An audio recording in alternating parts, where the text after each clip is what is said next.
nam ولا تقتلوا أنفسكم agana yerew faga إن الله ka fenge min bi se sayama kanoke nam إن الله ala كان ala kera رحيما hine baye بكم nawi ومن nango akera okoro ya mauli abo chogola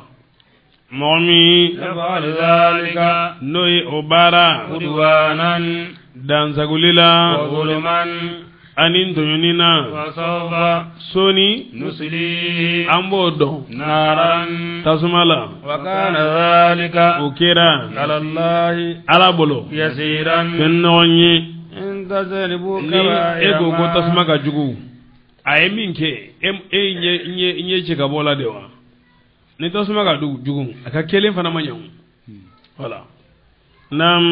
إن تجتنبوا كبائر ni ما awi aw mabo fella bombaw ma تنهون nubi ka aw fatandiya عنه kabo uma نكفر سيئاتكم amma ka juguman fitinun tuse عنكم kaba uma وندخلكم fali jeneya seni na utoy jinu baw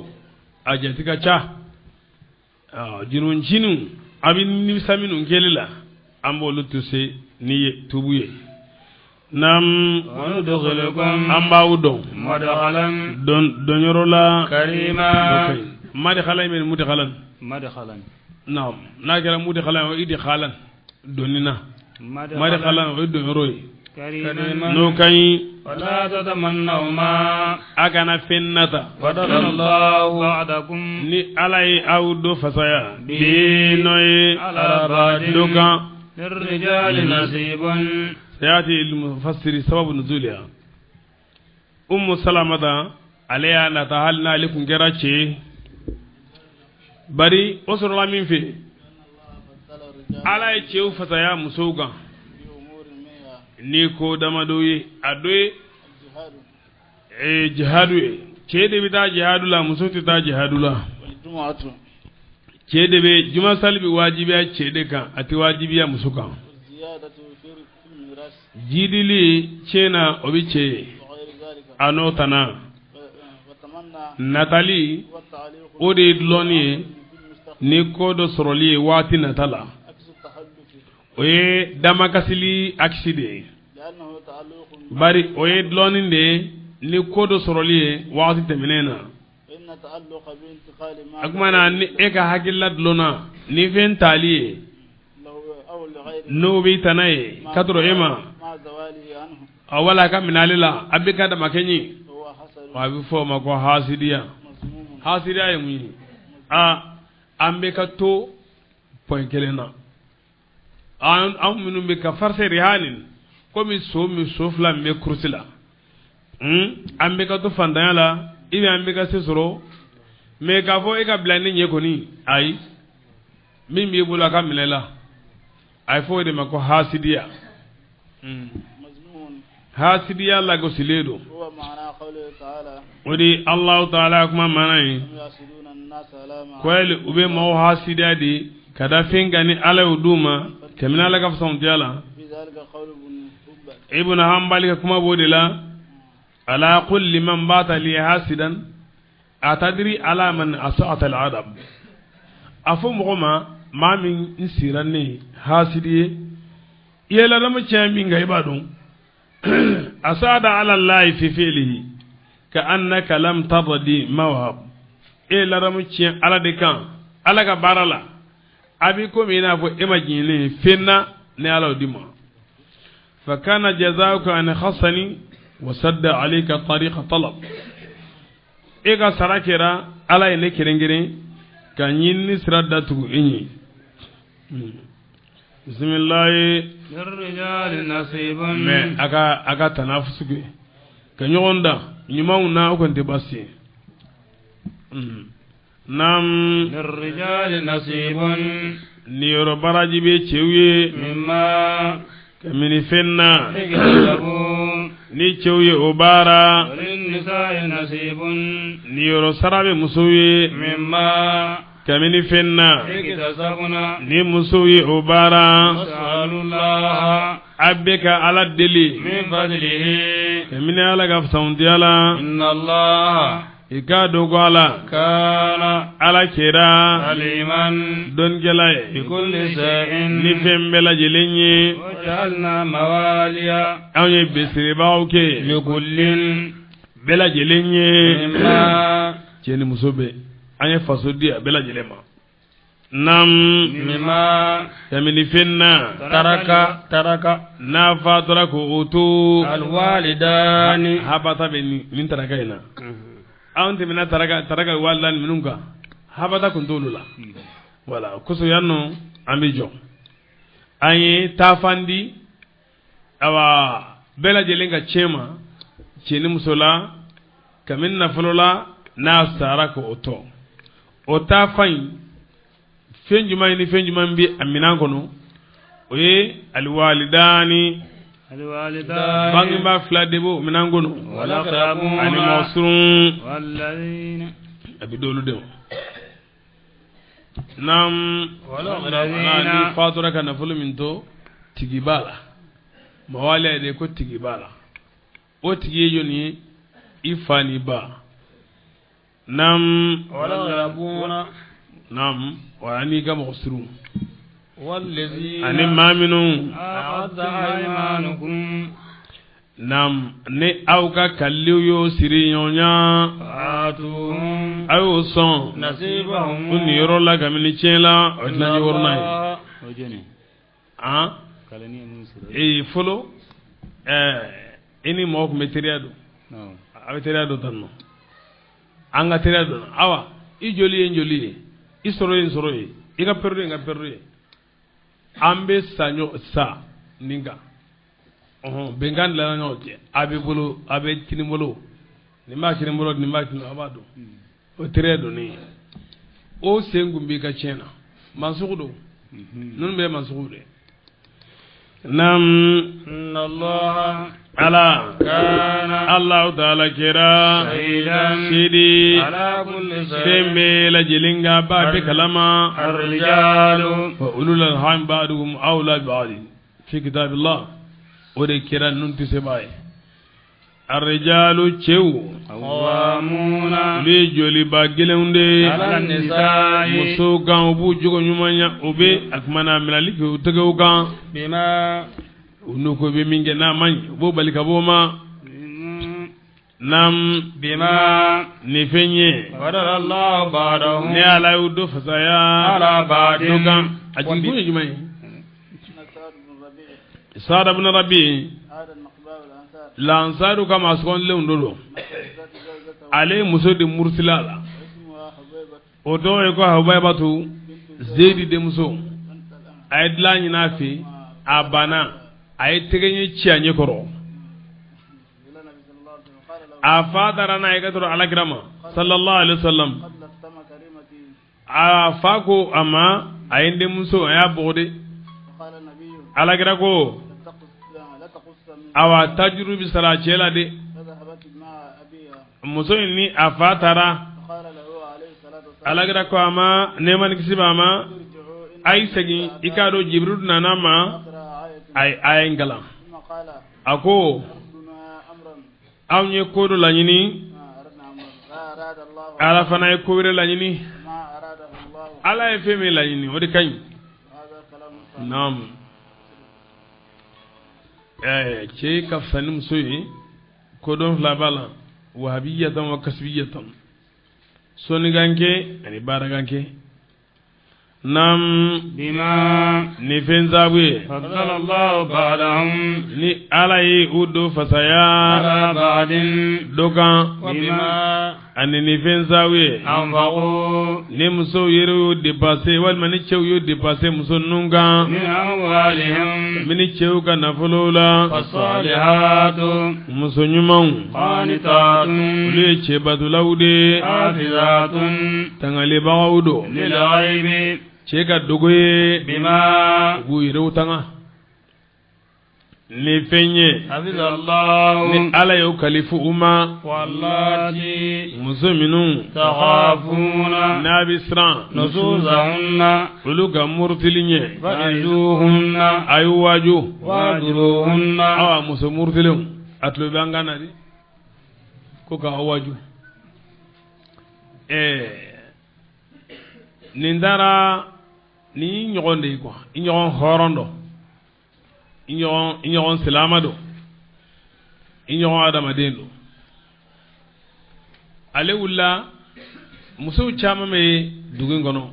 musow caman bɛ jamana kɔnɔ a y'u bɛɛ lajɛlen to yen ka e de ye e de diyara ye a taara ka taa e ɲini i fa ni ba fɛ ala ka sariya kɔnɔna na i fa ni ba u y'u ka hɔrɔnya kan d'a ma an y'an denmuso di ma e de ye o denmuso ye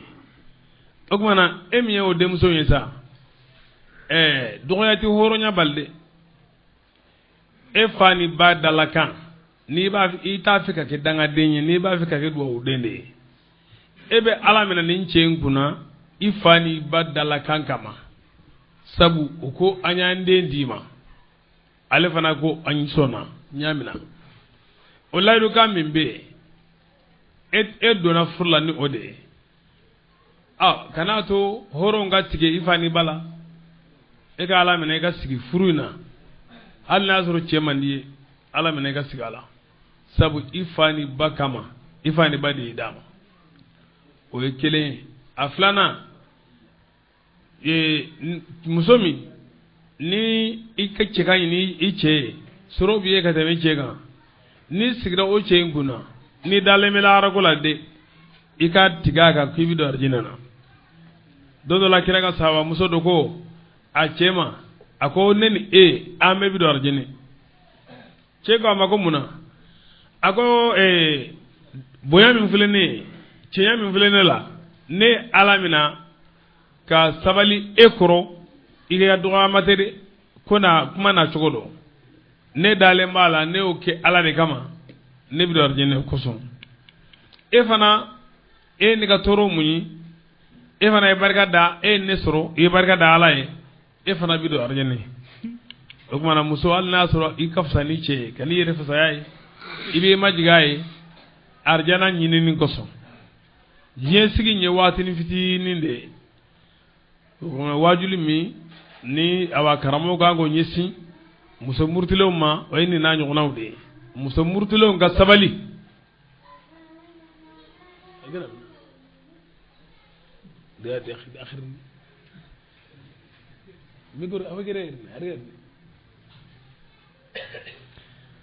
i y'a faamu muso murutilenw o k'a dɔn k'a fɔ ko i dira cɛ min ma i ma musa n'a ye dɛ wahajuruhunna a ka tigɛ u la dadilanw na n'a ye waju a ye wajulu kasetiw bila a la o y'o ɲɔni ka bila n'o dɔw b'a la u dusu bɔlen de sɔn foyi ma n'i ko k'i bɛ waju hali ka lafiya di yɛrɛ ma ni wajuli ma fɛn nafa i b'a jira a la k'i bɛ se ka diɲɛ a kɔ ni dugu jɛra i ni sɔgɔma ani ni waati wala min ye dilanko ye i tɛ so dilanko ka tɛmɛ n'a cɛ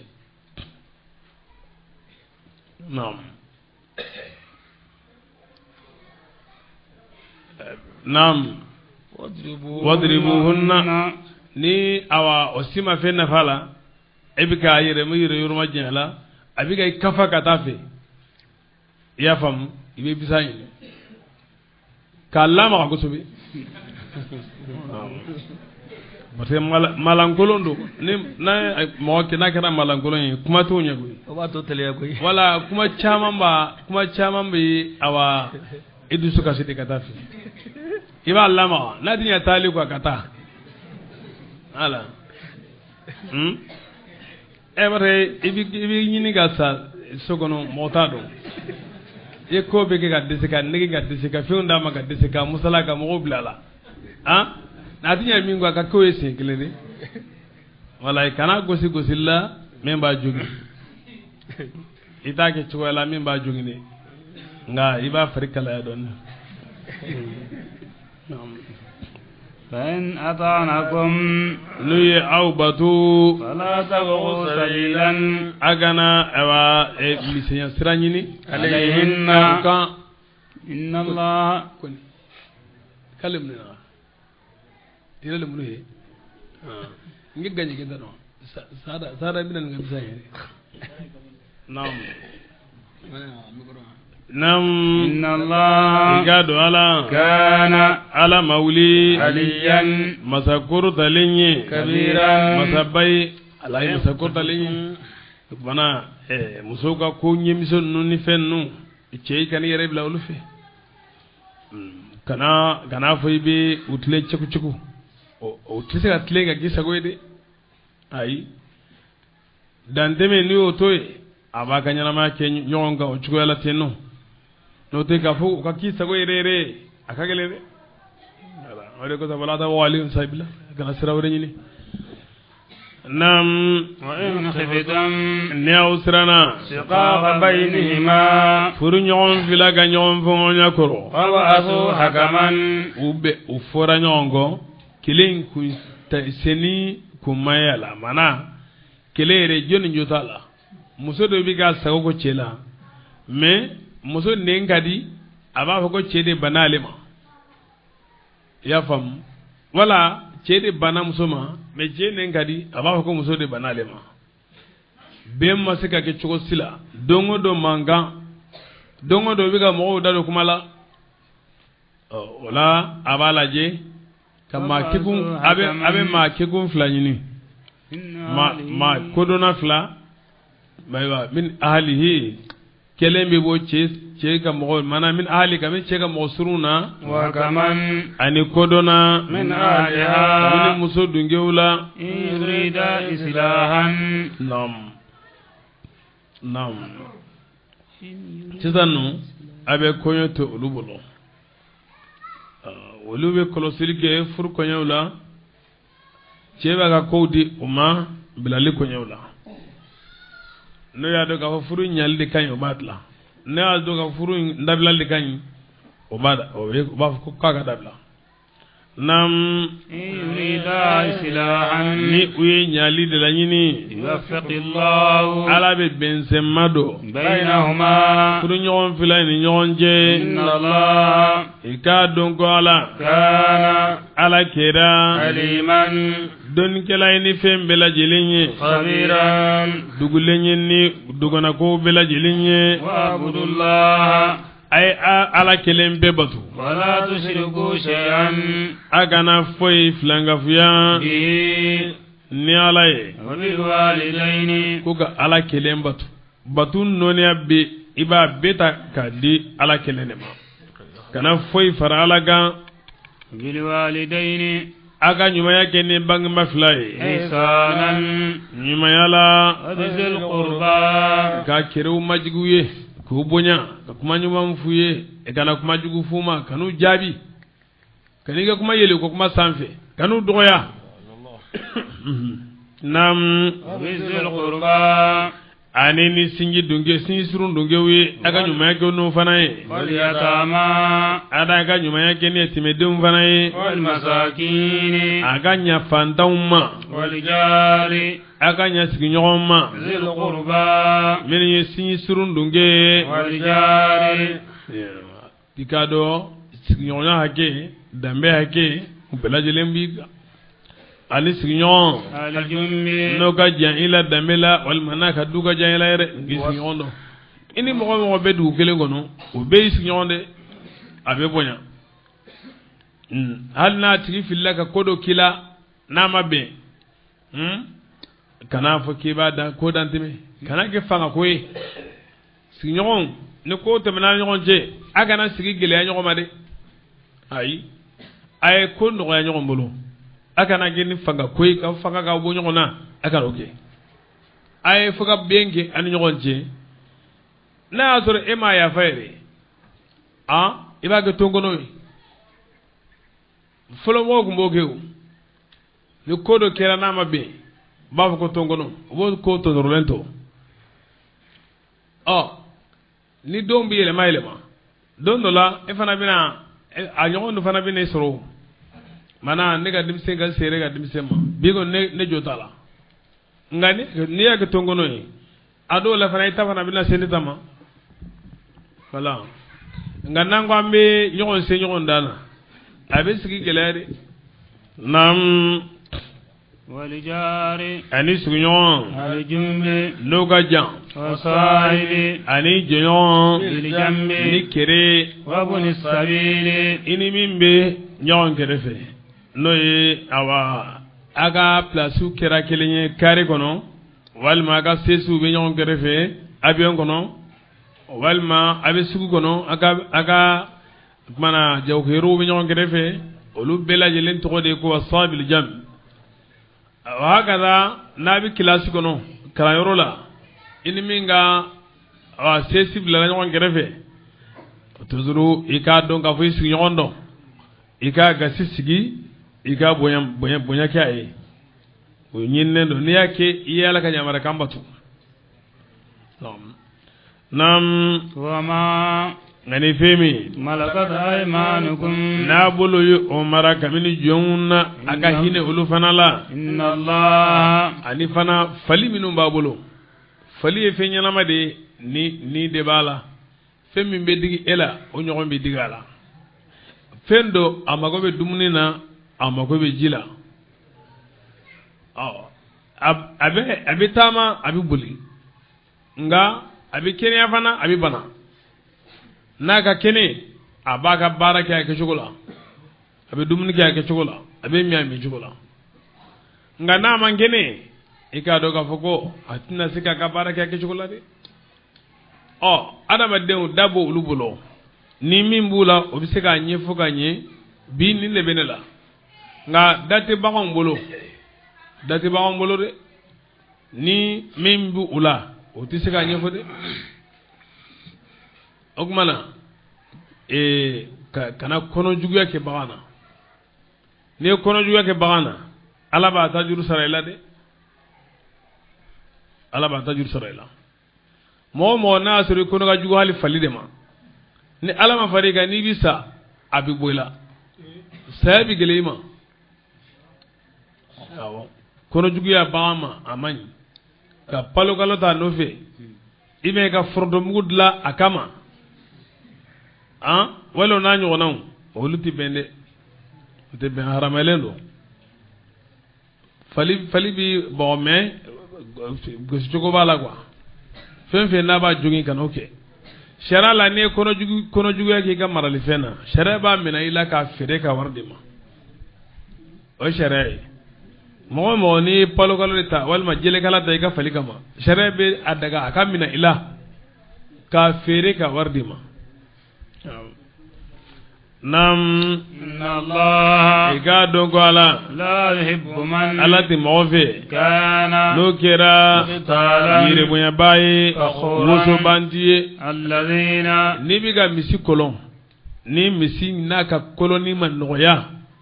ye fere bela jelenke ye duauke ye bisanta kama aka koloni man noya kana fere were kala mimba a jogi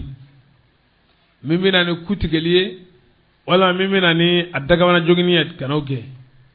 elle na ale ka koloni gelera ale tuyi ika fere ka fale dore la wala bu koloni fana la ibe wula no fe jona dede to be daninge domi no kere ka misi kolondoy ibe bla ertar la de nego kebe misi karaba jago ala faka sesene na odon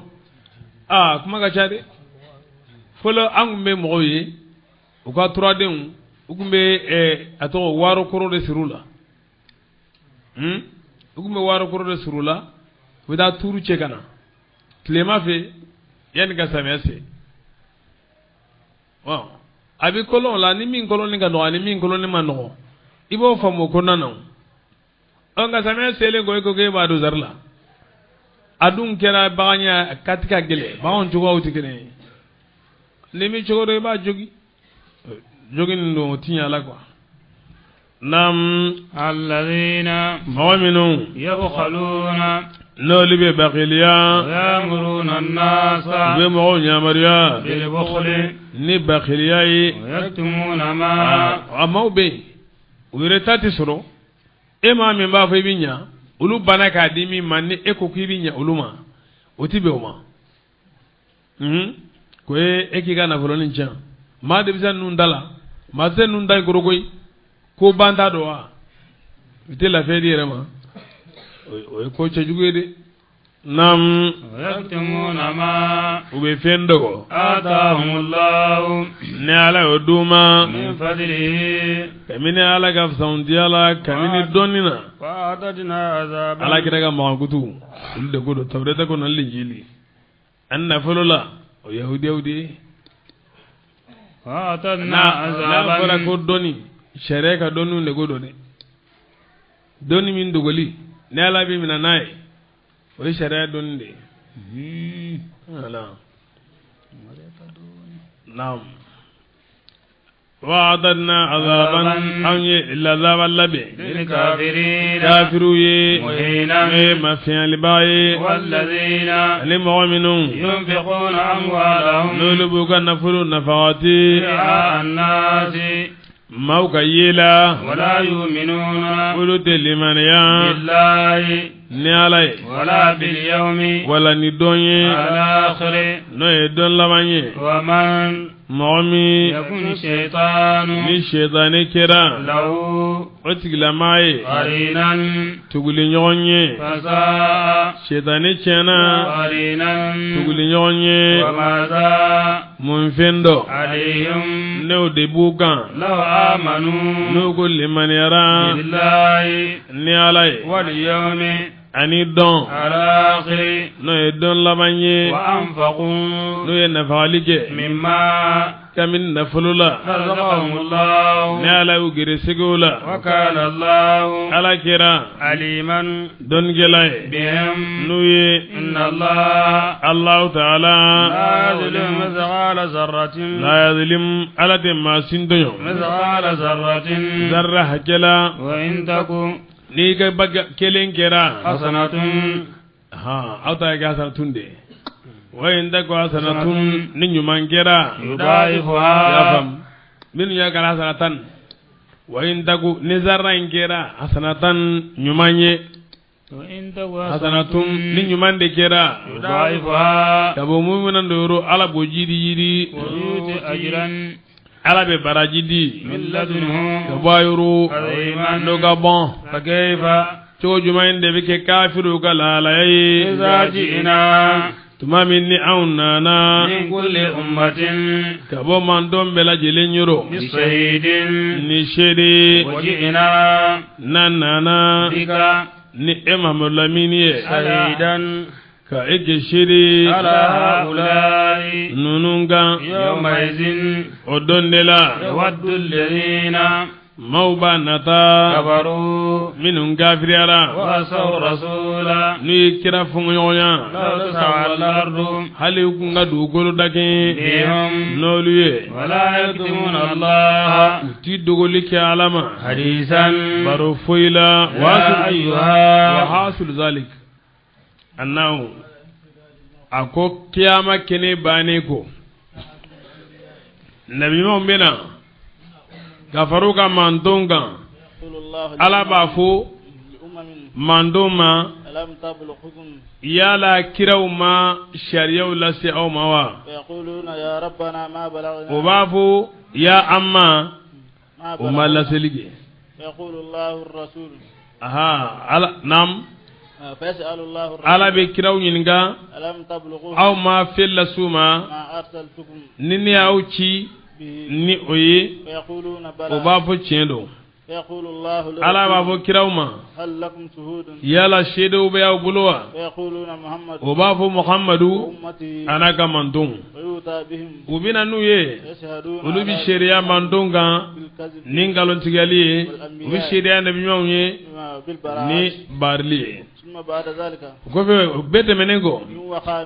إنكار nena karli kera kaminula تنطق عليهم igado unne ngumbe kuma ukontrula بل وجميع أعدائهم anu sufen bela jele فألزم نتل ani yoro والأمكنة ani kenew بتكذيبهم nuganga awali wakati ni yoro woni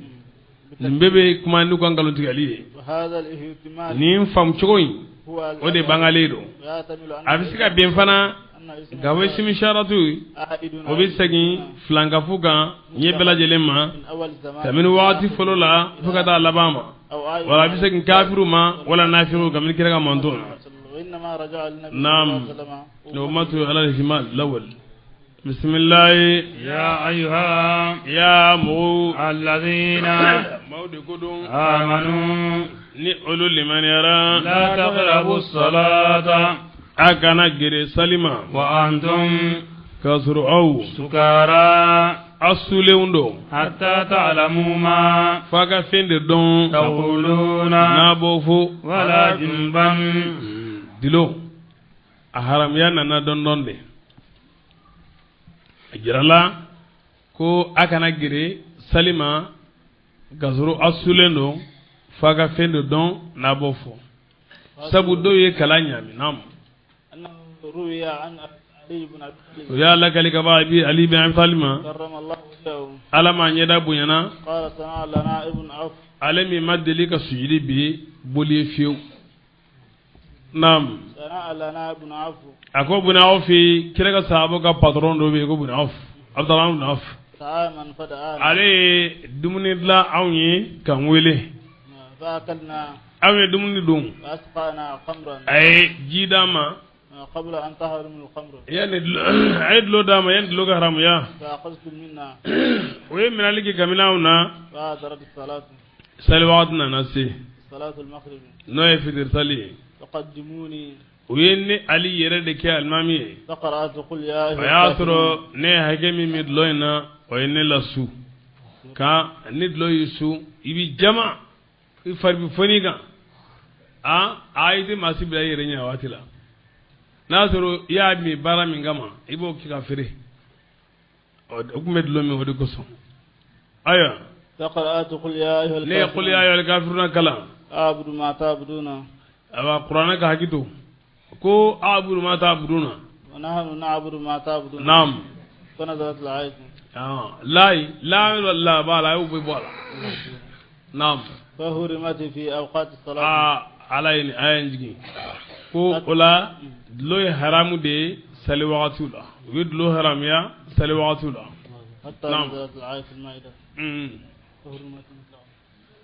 maida to ayan jigi ne to laga haram ya bakurma nam ولا جنبا wala junuban akana gede salima ka to janaba to ye إلا عابر سبيل ko sirate men bawde حتى تغتسلوا faga ko فإن كنتم naw kera مرضى bana to ye أو على سفر walma nawe ta masragan أو جاء أحد walma dunana منكم kamina aula من الغائط kamini nyaman na tagala أو لامستم النساء walma nae muso magalin yonya فلم تجدوا ماء nama jisuro فتيمموا ay kerengereninge سعيدا yelen fenna طيبا ni osinaledo فامسحوا ay masalige بوجوهكم nanye dawiye وأيديكم ana buluye إن الله iga dongo ala كان ala kera عفوا temembaye غفورا suturalibaye ألم ترى imaiwa إلى imafulilijewa الذين kadoro mogoma أوتوا نصيبا yeta imamu ayaye ninjigira aisha tuka kono kise de tununa yo kono kise nyini amai ala ke umena kasoro jitu bolo salwat na nasi tamam aya jigina nam ibn hudayr go ko ni daw ga barka folo abagar ka sodugyo nam ألم ترى ya la ma fuliligewa إلى الذين kadoro mogoma أوتوا نصيبا ni oluson ni rola من الكتاب kamini kitabula no yahudiyawi yashtaruna dalalata ulube filibantiya de sugandi wa yuriduna ubala nyini an tadillu aw kafili asabila siratigema wallahu ala alam ala de don gelaye ba'daikum ni aw juguye wa kafa awasara billahi ni alaye waliyan besilibai antangalibai wa kafa awasara billahi ni alaye nasiran dimimbai min alladhina ma be wul mawla hadu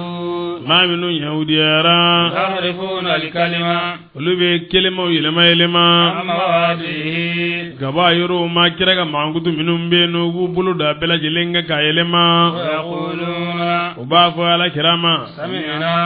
anyi ga kuma me wa asayna ganyi ga nyamara kan soso wasma eka meninge ghayra musma'in men ventana ye ebi min vanda me fara'ina alakan illa menike kuma juguru ko nyisama warayina ani anga naluma a ankolosi rayina korodo ankolosi nga uluga la ini de gavanga kodombali layyan tuno minna yele malila nun nengunye anil lebulila silama dinala na gunya sur ulu qalu loko sami'na anyame wa ata'na ansona wasma eka meninge wanzurna anfli lakana kumbeke khairan nyumanye lahum uma waqwama ode gundlene do walakin nga lanahum ala hudanga bikufrihim nuga kafiri asabu fala yu'minuna wire ute limana ya illa qalilan wanji nini ya ayyuha modamado ya mo alladhina maude godon utul kitabu doluma aminu ay limaniya bima nifinye nanzalna nanyo jigin qur'anila musaddiqan no echetiya bae lima finye ma'akum no faralemba ukan tawritala min qabl an kakonununye natmisa wujuhan yana nga nyeda yelema naruddaha ko sangi ala adibariha akomelaka aw nali'anahum wala nga udanga kama komi na bujumi ana asaba sawti nanyi sibiri dunge wa udanga kana amrullahi ala ga ko kera mafulan barake finye inna allah ni jigini ka abunu sedi na abdullah ibn suriya gogo he ehudiyo andi sirala ni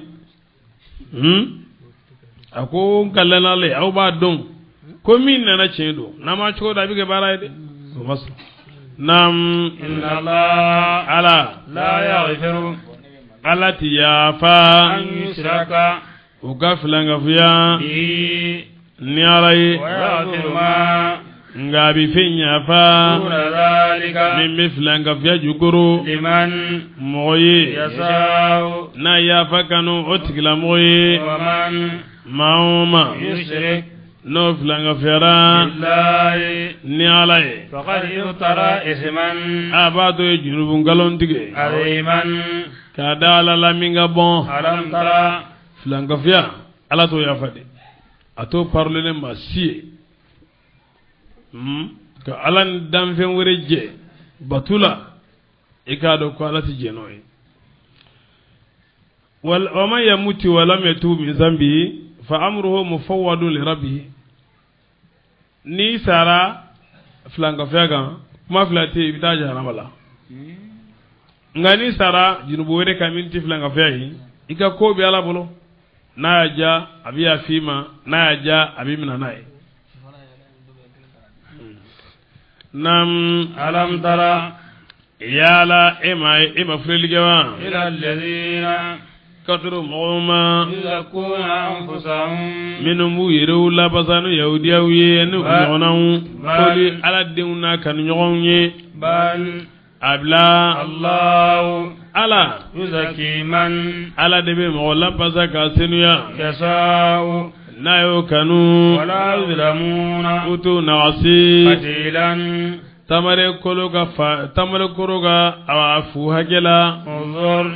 fulelige kayfa chogoyami yaftaruna alkaziba no be galon tige ala allah ka dalala وكفى awasara به noye اسما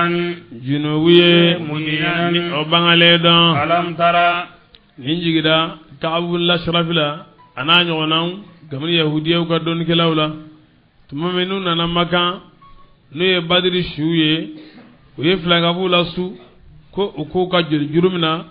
o ga ala kira kele kasroli yero sirana kira ngede hasilu ma zakarahu al-khazin annahu ba'da waqat badr ago badri kele banen ko ka'abul ashraf madina kado munafiqi eto yahudiya do a disi corona ayelena kafara yelemba bi wolo blaga kamini yahudiya wala fo unana maka unana jigi abi sufyana ga anaga jama o fana yuka sigidi bunyi akazenga ko abu sufyana goma anaga jama hakilla jumain de be aula o ko ambe muhammadu ka kele de nyini anaga ladu hali abu sufyana ko anaga jama aun de hakilla tige ninga ke planye kaminaula abe ga min fo nasro ichi ay sujudi bi ni njof ni mbatu fen flay yahudiya mago nyin dola o ba do ka sujudi bi boli o tiale o luka dina kono nga ye sujudi bi ay o gobe gabu go ke bi sabakana kaminaula ke bi sabakana kaminauna anga ambiyun noro ne alkabai amme alkawa so tigila riñoña kwamban seko bela jele ke muhammadu kelelila yo bara ne ka boy de ala e muhammadu ci ulubi ka kale ala ne ala ci kube muhammadu kele kasaga abu sufyan go li gabir gabma moye ibe kitabu koro kala aw nu ye kala baludi aw minu ye kala bawo ye ne bi nyinga ciere law aw ni muhammadu joni nga sira kañ aw nga sira de kañ wa wala muhammadu ga sira de kañ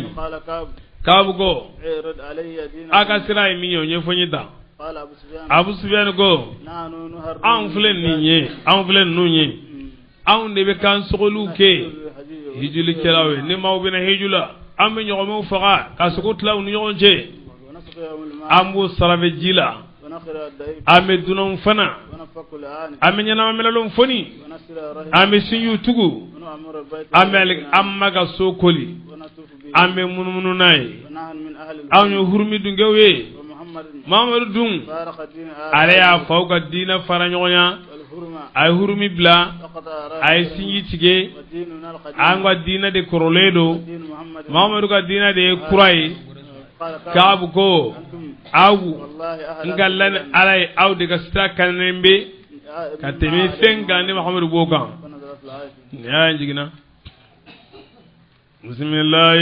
alam tara ya la mafulili jama ila allazina kadru mu'ma utu nasiban niyulusun nirola mal kitab kamini kitabula yu'minuna ulube limanade bil jubti ni shetani wa ta'udi ani fisri lenye danteme lenye wa yaquluna obafo lil ladina mu'ma kafaru minun gafriara haulai nunun de kana lembe min alladhina kateme mawugan amanu ma minu liman yara sabilan siratigi ulaika alladhina ulude mawiye la'anahumullahu ni ala udanga wa man momi yal'anillahu ni ala tigidanga falan tajida nasiran ete deme mawasro lahu ala ga ma danga nenye am lahu nasibun abla yala niro de bolu bulwa min al-mulki kamini fangala faidan hukma ve la yatuna an-nasa te moson naghiran tamar kulo sambe tampo hagela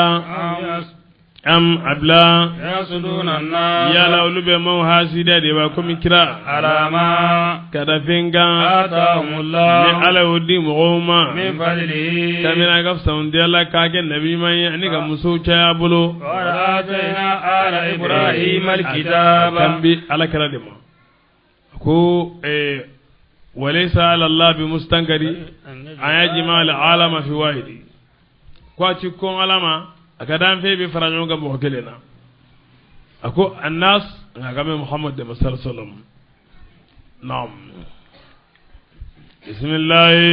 قد آتينا آل إبراهيم الكتاب abade an ye kitabu di ibrahima dungew ma والحكمة amokew musa dauda suleiman nam والحكمة ani kodɔn وآتيناهم an y'u sɔn ملكا fangala عظيما n'o ka bɔn ومنهم من muso 99 de tun bɛ dawudu bolo 1000 kun bɛ suleimani bolo faminhum man mabula آمن maa min limaniyara بها bihi ni muhammadu sallallahu alaihi wasallam ومنهم من maa bi wulula صد n'o ye balli kɛ عنه ka bɔ a ma وكفى a wasara بجهنم ni jahannama ye سعيرا tasuma da donnen ye إن الذين mɔgɔ minnu كفروا ni olu kafiriyara بآياتنا n'an ka ayaw ye سوف soni نصليهم an b'olu dɔn نارا tasuma la كلما tuma o tuma نضجت جلودهم n'u golow mɔna بدلناهم an bɛ golo ninnu falen جلودا golow la n'o غيرها y'o tana ye ليذوقوا العذاب yalasa u na lazaba nini إن الله i k'a dɔn ko ala كان ala kɛra عزيزا se masa ye foyi tɛ a kɛ ɲɛ حكيما masakiri bɛnnen ye والذين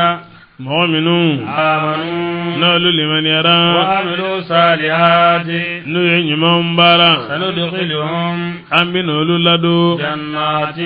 alijanasow la تجري الأنهار k'o fɔlɔ bɛ boli من تحتها o jukɔrɔla la خالدين duumɛbaga denw ye a فيها kɔnɔna na أبدا barabara لهم أزواج furumusow b'u ye a فيها kɔnɔna na مطهرة min sinalen don وندخلهم an b'u ladon ظلا sumala zalila na sumalen don a إن bamalen don الله ala يأمركم ala bɛ aw yamariya أن تؤدوا a ka الأمانات danaya fɛnw de إلى ka أهلها taa dunkew ma ni jigira tuma min naam inna allah yamurkum الخطاب للمكلفين نزل في عثمان بن طلحة لما سيأتي أن العبرة بعموم اللفظ لا بخصوص السبب قرآن جيغرا كون كلام من نودا ماتري لفظ بفين في لابو بيبدا كونو نعم ko ala be awnya mariya aka awa garantiu dana fiu kalva fiu aku zagoti goma قال البغوي قال البغي نزلت في عثمان بن طلحة الجبهي من بني ولا الحجبي نعم وكان سدان الكعبة من بني عبد الداري عليكم يا الكعبة كونغتيجي فلما دخل النبي صلى الله عليه وسلم تمامني على كردونا صلى الله عليه وسلم مكة يوم الفتح مكان دايل سانا أخي الأخ عثمان عثماني الكعبة دسو فسعد يستطيع أيلنا بلغان فطلب رسول الله صلى الله عليه وسلم على كراي كونغي صلى الله عليه وسلم فقيل له إنه مع عثمان وكما كونغي بعثمان بلو فطلب منه ayani na fi صابا abana قال لو علمت أنه akoni ne kun ya don ka foko ala ka kira do لو ne kun dina bali konege na فلو علي بن أبي طالب ali ibn abi talib ya bolo tromi فأخذ المفتاح ka konege mina ففتح الباب ka daile ودخل رسول الله ala kira dona sallallahu alaihi wasallam sokono وصلى في ay ركعتين arakam fila sali فلما خرج tomi na bora سأله العباس abbas ya nyina fi أن يؤتيه المفتاح ko aga konege da alima ليس مع له شقايات yala sa hijulu kelaw sarawili jila wana kafu aye ani ko nega tigiya ala ini ayaji ala kira aliyu nyamariya ko aka ko nega la sagi gadro usman ma akala duradi ama aliyu ke usman ko inkaraba kantoro kasagi inana ibe hinena aliyu ko ala de jigininge ika konye la qur'anina aye qur'an aya ingala aga ako masa mimbe anni jalagi ajuguye ko we masa tleni yede magaga soye adona salama ala nini ha jogo nyuma ngayne ni islamu yu jogo nye du'atu kata alama nu yere yu jogo nye o yere likela sabaw nyuma kata alama فكان المفتاح ebe mo fatande ko mima yere kana go ke bay abiga afuko mawga fusiri je ganna unye bala a ere gidne be jeno fi be sikade ko ne ngumbe ale bolo fuka dase aka fatulma فدفعوا إلى أخيه شيبة adi abalma ke shebatuma فهي في أولادهم awa ikado abu udundila fuka dase qiyama doma nam inna Allah ala يأمركم ala biya unyamaruya تعدوا الأمانات aga dana fi undi إلى أهلها ta dunguma وإذا حكمتم na ukirila بين mawon الناس ni nyonje أن تحكموا aga kiri بالعدل nitlenyaye إن الله ala مما anyana finyeguyi يعظكم abia waju به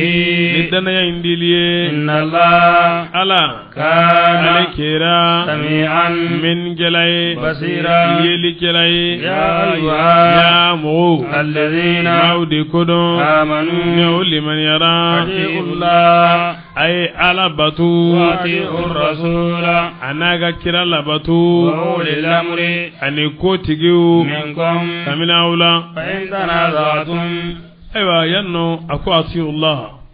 wa atiu rasula ay itaatu fo sinifla atiu Allah fil ahkam al ijmali kiri bakuma folewna ay hiji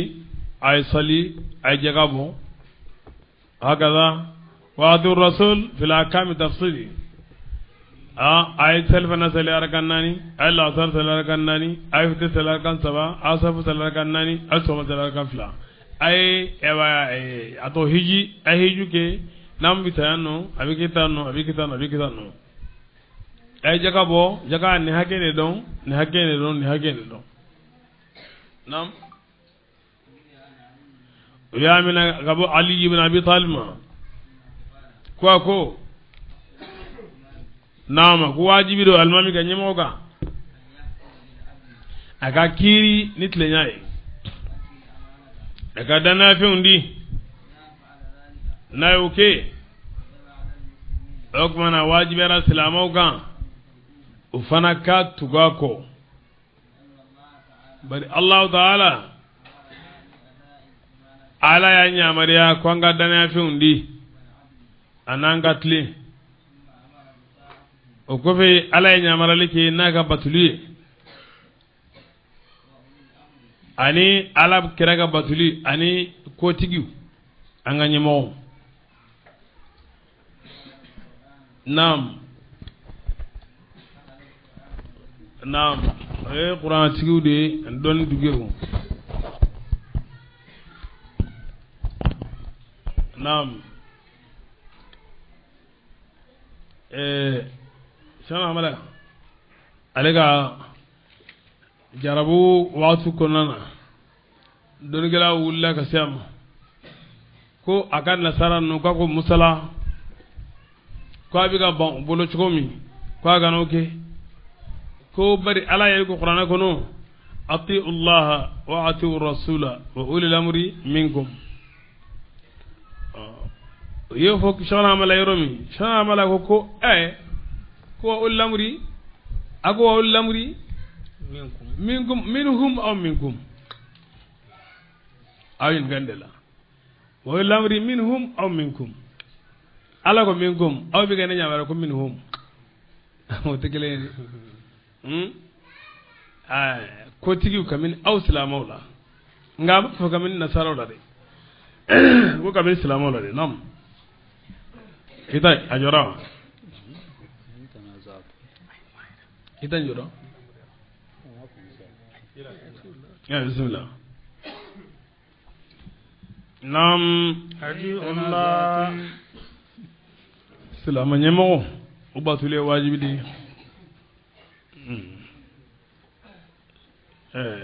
ni mami farala ka bula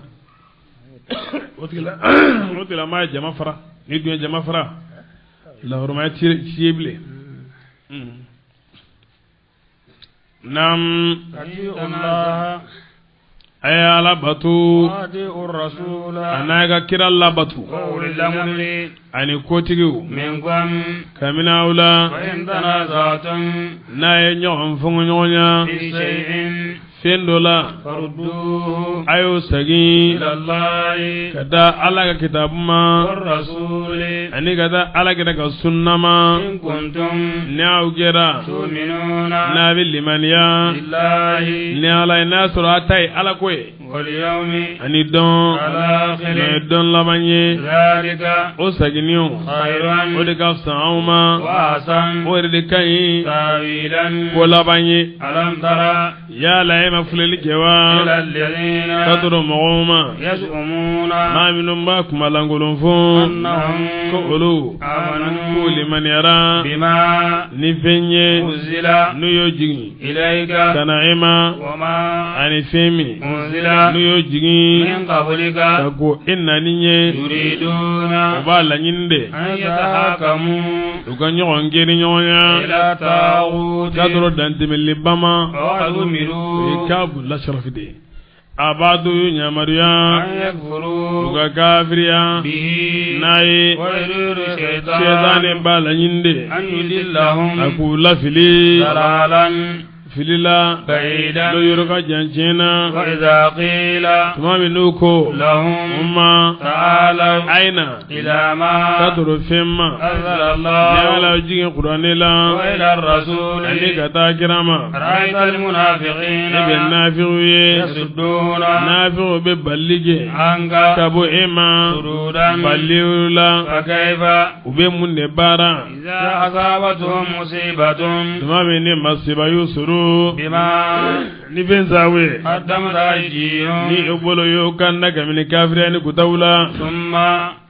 kasagi جاءوك nuna na ema يحلفون bokali ni بالله ala ye إن أردنا amma foyi la ni kiri nyoye إلا ko إحسانا nyumanya di ani وتوفيقا bensema أولئك الذين ka bendo kile nyogon ni nyogon ci o de tawfiqi nam أولئك الذين olu de moye يعلم الله ما ni ala be fendo في قلوبهم min bu uduskunna kamin nafiyala فأعرض iki kodi عنهم kabuma وإذهم iku waju وقل قولا iga kuma fo لهم umma في أنفسهم uyirewula بليغا no kuma dana selenda bi no bu udusukunna yara sauna senga bu kafiriyama وما أرسلنا amma cilige من رسول kira sila إلا ليطاع ko yala sa uka batude بإذن الله ni ala ka nye ولو أنهم na kun ya soro olu إذ ظلموا أنفسهم tuma min n'u yɛrɛ kun don n'u ka kiri ɲɔgɔn ye ka taa sɛtani ma جاءوك n'u kun nani ma tuubibagaw ye ni seginbagaw ye kɔ واستغفروا الله n'u ye ala yafa deli واستغفر الرسول ni ala kɛra yafa deli لهم umma لوجدوا الله wallahi kun bi ala soro توابا tuubi minali caman masa ye رحيما hinɛ ba ye فلا n'u kun nana ala kɛra ma لأنك الواسطة بينه وبين الله سب إدي كمانجي ونالاتي وتي على سرو إيكا سراكو نكونا نيما كي يفضل على في إيكا يفضلوه والله عليكم يفوما هل كرا فادلنغو بودلا مؤمنا نام عين دفو نام فلا تشيدو وربك ngalani mai لا يؤمنون uteli mania fiu حتى يحكموك ko kai de kirinyonya فيما fenna شجر no dona بينهم minyonje ثم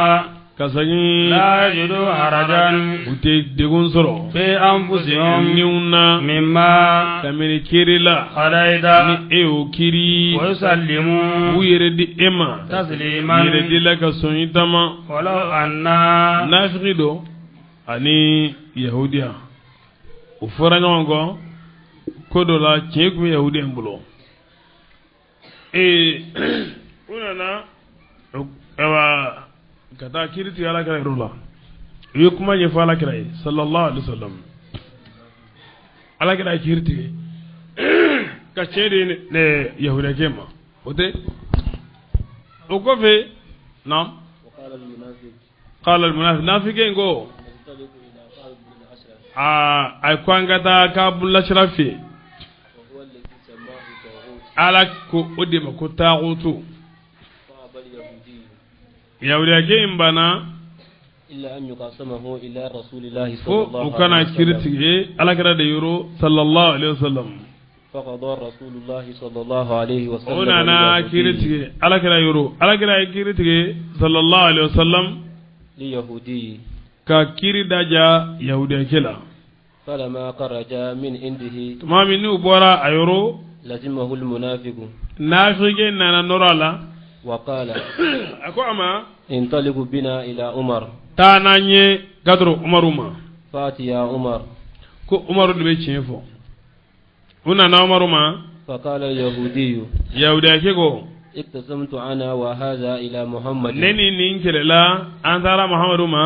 فقضى عليه muhamadu ye kiiri gudagoya ale la فلم يرضى بقضائه a ma diɲɛ ni muhamadu ka kiiri ye وزعم أنه يقاسمني إليك a ye a kuma lankolon fo k'a bɛ ne wele e fɛ فقال عمر للمنافق umaru ko awa nafikɛ in ma أكذلك ko yala ko kɛra ten de ye wa فقال نعم a ko hɔn ne kun ko e de bɛ tiɲɛ fɔ فقال لهما عمر umaru k'u ma رويدا حتى أخرج a ye n إليكما kɔnɔ n bɛ na فدخل عمر البيت umaru donna so kɔnɔ وعكز الصيف a ye nbamuru ta واشتمل عليه a ye fini meleke a y'a bila a ka dulugi kɔrɔ ثم خرج ka segin a bɔra فضرب به المنافق a ye munafakɛ in gosi ɲinama kɔrɔtɔ gosi n'a ye حتى برد fo k'a faga أي مات awɔ وقال هكذا أقضى يا بين فهم. من إيه، لم عمر يرضى تان- تان بقضاء قدال الله بلوغ. وقضاء رسوله i y'a faamu taa kun t'ale bolo a ye nafikɛ ɲininka de ko e ko ne de bɛ tiɲɛ fɔ ko mahamadu tɛ tiɲɛ fɔ ko hɔn ko an kɔnɔ a donna munafakɛ ma kekuya o a donna a man ka sɔn ka bɔ k'a to yen nka ale ɲɛna a ye umaru tɔgɔ duman a ye tɔgɔ duman fɔ min kɛ o diyara umaru ye de k'a sɔrɔ o ye umaru se a dan bɛɛ la umaru bɛ hɛrɛ min na a y'a sɔrɔ ni mahamadu de ye sallallahu alaihi wa sallam umaru kun bɛ fili de la a kana ni mahamadu sabu de ye ale ka ko bɛɛ ye mahamadu de ye mahamadu fatura don min n'an y'a fɔ aw ye n ko fa donna umaru la parce que a jigi don ne ko o ka fisa ni mahamadu ye o o b'o lamɛn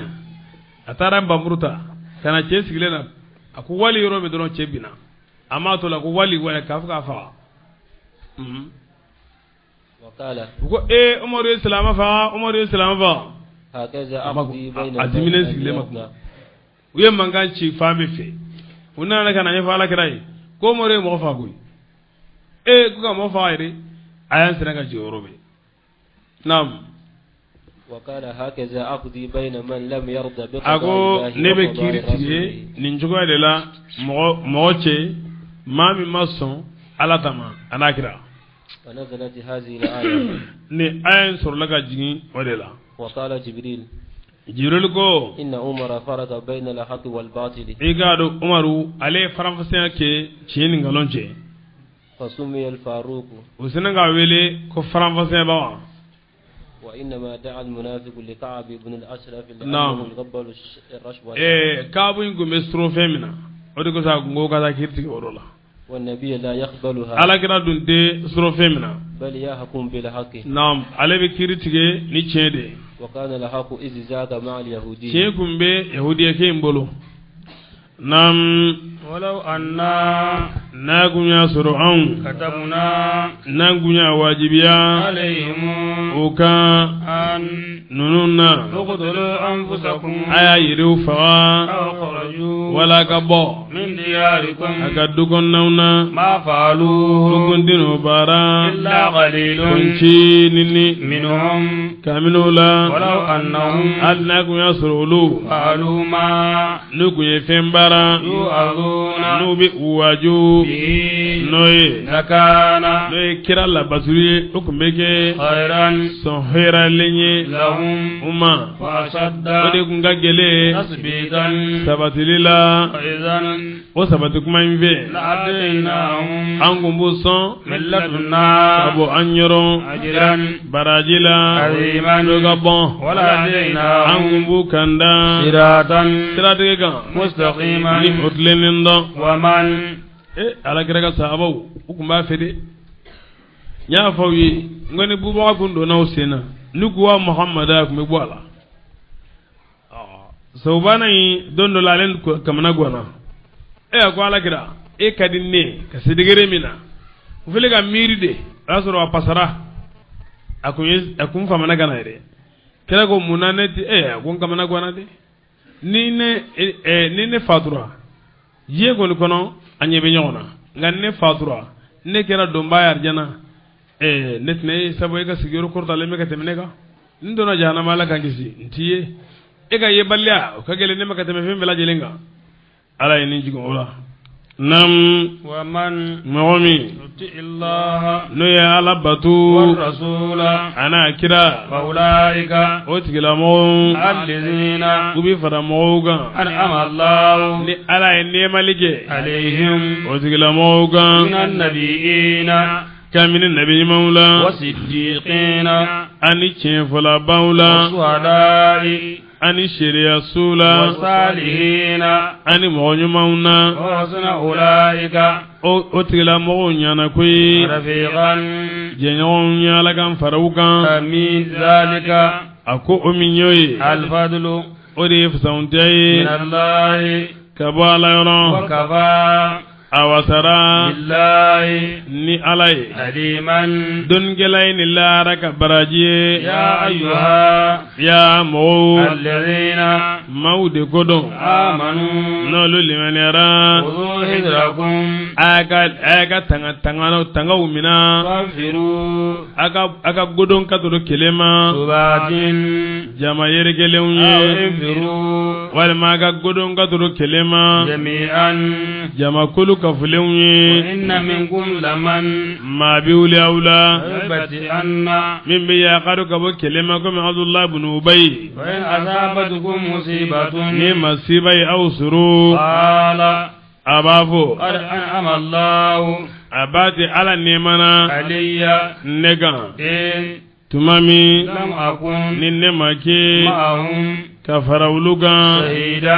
hadari bai وأن لم أكن مودة abigo mena fakanu make بينكم auce وبينهم anu alice ولئن أصابكم فضل ni fasaundi ay aw suru من الله tabala yoro ليقولن komi na fa na kele tonosoro la yaqulanna nimisi ba imbafo يا ليتني ya ne nataragui كنت halin gungage معهم kafarawuga فأفوز men ni rosoro فوزا ni rosoro la عظيما inga bon فليقاتل الذين mauga kelege في سبيل ala ka الله sira la dina kordali kama يسرون mere الحياة be nyalama ya fere الدنيا be nyalama ya gunda la surunye بالآخرة lillara saniye ومن mawmi يقاتل lo ye kelege في سبيل ala الله ka sira la ويقتل فيقتل نوبات كفاج أو شرطه فيقتل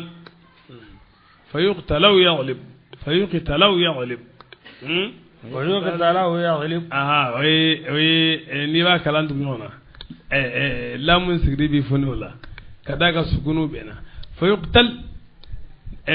unu yati wati faga aw yaghlib wala tika sisru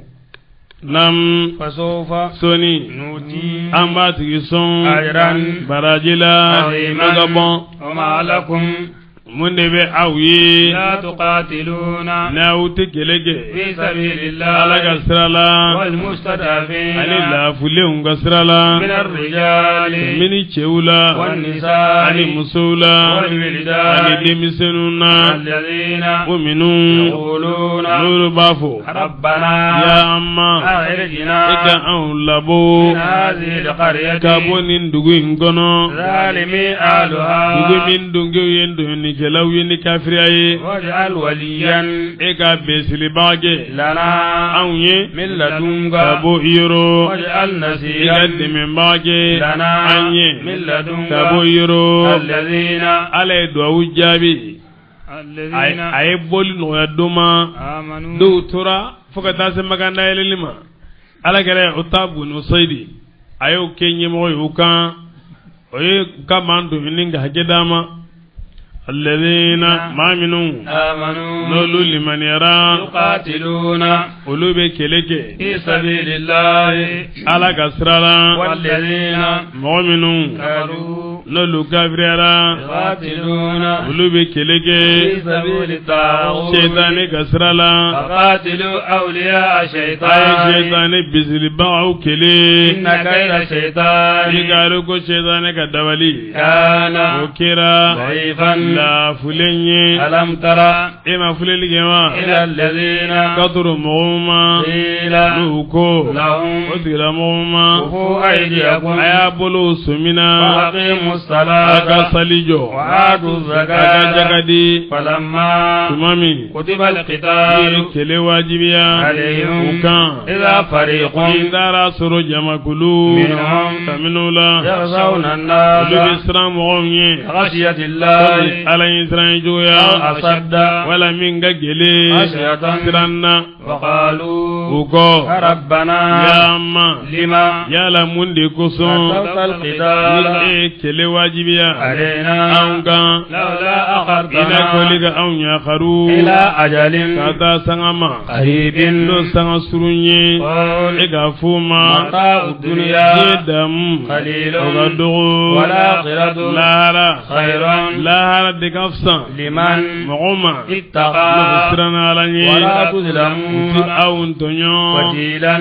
tamari kolo ka sanpe fu hakɛla أينما yɔrɔ yɔrɔ تكونوا n'aw kɛra yen nɔ يدرككم الموت saya bɛ aw digi ɲɔgɔn ya ولو كنتم hali ni aw kɛra في بروج sow de la مسيرة min kɔrɔtalen don وإن تصبهم حسنة ni ɲuman y'u sɔrɔ o يقولوا b'a fɔ هذه من عند nin bɔra الله ala liuru وإن تصبهم سيئة ni juguman y'u sɔrɔ o يقولوا b'a fɔ هذه من عندك nin bɔra e liuru قل e ka fɔ ma كل kelen kelen kabini ɲuman ni juguman na من عند a bɛɛ الله bɔra ala liuru وما لهؤلاء o dɛmɛ ni القوم ma ninnu ye لا n'u tɛ يكادون surunya يفقهون n'u bɛ famɛli kɛ hadisan حديثا baro la ما fɛn o fɛn n'o أصابك ye e adamaden sɔrɔ من حسنة kabini ɲuman na من a الله bɛɛ bɔra ala liuru وما fɛn min أصابك n'o ye e adamaden sɔrɔ من سيئة kabini jarabula فمن o نفسك bɔra yɛrɛ liuru وأرسلنا anw ye رسولا ema aw atelnaka anw ye ema o lamini ci للناس linnasi kadoro mɔgɔw ma رسولا kira ye وكفى a wasara بالله ni ala ye شهيدا seede من mɔgɔ min يطع الرسول n'o ye kira batu فقد أطاع الله mana qul kullu min indillah naam a bɛɛ bɔra ala yɔrɔ naam ana aisha radiyallahu anha aya min aisha lalama jana ka ba ma naam ako salama site no ni pasabana bo suru ولا نسب naam ولا نسب wala singen ba suru ولا سوقة naam ولا سوقة wala hali ngoni يشاكها no ba swa حتى انقطع شيء wa hali kada naka samara juru tigara إلا بذنب o tige foni junubu de ne ya nyɔgɔn nyɔgɔn ye ba sɔrɔ junubu do ما يعف nga fɛn min ni ala bi yafa anu gaboma odi kacha hadise min nana ko awla gelema jarabuye o nabi mamme o korode ka fo ala ayu jarabi ni jarabuye ay sabali suru uka ani kanu wi ala ga sonu ye o jarabu konana jarabu lamana kage sonu ye asurla ko jarabu wa so akake ni junubu ka tere jugaye o minyoye o be kutalibaw de kutalibaw minu nu ma jarabu ngumbe ni je ani yere de alama ni jarabu e mamin soro domi munya koro e ka sabala koro bari jarabu ndo be ke koroboliye onam ani jarabu le gon o bi ke nabi mawe ani manyuma yala sa ko korda ni jarabu nye daraja korda lenga nam al-arf jali talazuli al-alam mudh anta musqimi wa in tamtahinni fa indi sanayo nam man mu'min yutir rasula no kira labatu faqad ata Allah abadu tilama ya labatu wa man ma bana ni yala kira batu doro yala de batu bere kira mana ni foyi ti foyi ni ala tadi wa man mu'min Allah no yikodon kabo batu ma ma arsalnaka ko kani hami aw maichi alayhim bukan hafizan tangale baye yaquluna munafiqu bafu ta'atun ko anga koye batude ima idha barazu nganu bora min indika saboyiro bayyata ta'ifatun jama kulube nganalike minhum kaminula khayra alladhi tentanala taqulu nabu fema wallahu ala yaktubu ma ala bi fensebe yubayyituna no ngania fa'ari eki kodi anhum kaboma wa tawakkali eki jigi seme Allah alaga wa kafa awasara ni billahi alay wakilan jigi dabai afala tadabbaruna alquran ya la ulute qur'ana ta'si dewa walau kana min indi ghayri le qur'ana kungera na bora ala tana de yuro lawajadu khilafan ukunna fonyo ya soro ala Kasiran. lugacha idha jaa aw yidula dongo don be ernyonge ka kosi sodo fale anga jamana kan be nga fale anga ni mila no dongo do wakati be ni dongo ko femi sinsile me ni dongo ko ga o fale ne jagwayo wala ni kiro kidi na bora arama de no yoro o tito kagelenga abasgilen tito ubitilenga fale o nyogon galodi nam idha jaa'ahum amrun ni kodo nanuma min al-amni kamini basigili gonyewula aw al-khawfi wal masran gonyewula azau ube charninge bi naye nafiri barado walau raddu ni ya me yafo nafiru ga barakuno no de ana ligera journal se choko iga kuma ta don iga fota don iga lakalita don aw nam walau raddu nugu kibariyu sagi ila rasuli kata kirama ila ulil amri ani kata ko tiguma minhum kaminula la alimahu alladhina ma kunna don yastanbitunahu minum ba no don minhum kaminula Wala kira ni ko tigula minum makobala lukumba mi ulula walaula fadlullahi ni be kibariya fo ata asugo kibara ni bi dado ala iba ta sunde koro kana paron srala fili donga do la de ni alaga ftamdiya gunde alaykum aw kan ni silamayai wa rahmatuhu ana ga hine la tabatum shaytana wallahi akum be shaytani batu illa qalilan ko jama kulun jinini faqatil ega kelege fi sabilillahi ala kasrala la tukallafu ite masikaraba illa nafsaka yire kunde wa'ridil mu'minina ega limana jon la sukeleka sallallahu abisega bi ala an yakuffa ba'sa alladhina aga mauga kele sumina kafaru maa minnu kafiriyara wallahu ala ashaddu ale de ka gɛlɛn ba'san kɛlɛ gɛlɛn na wa ashaddu ale de ka gɛlɛn tankilan lazabali la man mɔgɔ min yashra alakira ko nka lani masa ye ni ne nin b'o bolo walahi n bɛ bɔ hali ni kelen de bɛ taa a bɔra ni yɛlɛnba 70 ye ka taa badirin ma ala ye kafiru bolo sominɛ ka bɔ a ma ni siran kɛr'u ye o dusukun na Abu Sufyan a ma se ka bɔ naam man mɔgɔ min yashqa n'o ye surani don maaw ni ɲɔgɔn cɛ shafatan surani don na hasanatan n'o ka ɲi yakun nasibun ni yɔrɔ bi kɛ lahu o tigilamaa ye minha kamino la wa man surani don ɲuman n'i y'o kɛ maaw ni ɲɔgɔn cɛ i k'a dɔn k'a fɔ i bɛ baraji sɔrɔ o la naam wa man mɔgɔ min yasfa n'o ye surani don shafa'atan surani don na sayyi'atan n'o ye surani don juguman ye yakun kifilun doni na bi kɛ o lahu tigilamaa ye minha kamina la wa kana Allahu Allah ta'ala kɛra muqitan naam lamɛlike muqitan ni na'am seba ye ala kulli shay'in fɛn bɛɛ lajɛlen kan wa idha witum kumana ka kɛ sababu ɲuman ye i k'a dɔn k'a fɔ fasanw tɛ bɔ ye de o ka ɲi kosɛbɛ ka kɛ mɔgɔ ye sababu ɲuman ye fasanw tɛ ba de b'a ye naam ka duwawu kɛ silama ye o bɛɛ bɛ don kɔnɔna na ni i ye duwawu kɛ ɲɔgɔn silama ye ala b'a fɔ ko o ɲɔgɔnna b'i e fana ye naam wa idha witum ni y'aw fɔ bi tahiyatin ni fɔlikan ye fahayu a fana k'u fɔ bi asana ni fɛn ye min ka ɲi minha ka tɛmɛ u ta in kan aw rudduha ka u ta in segin u ma inna Allah i k'a dɔn ala kana ale kɛra hasiban kɔlɔsilibaga ye ala kulli fɛn shay'in bɛɛ lajɛlen kan ni aw fɔ Allah ni aw fɔ ni ko salamu alaikum i fana b'a ko alaikum salam ni ko salamu alaikum wa rahmatullah i b'a ko wa alaikum salam wa rahmatullah foli kun b'u o de ye ni maa y'i fɔ ni folikan min ye i fana k'a fɔ ni fɛn min ka fisa n'a ta ye naam Allahu naam awruduha inna Allah kana ala kulli shay'in hasiban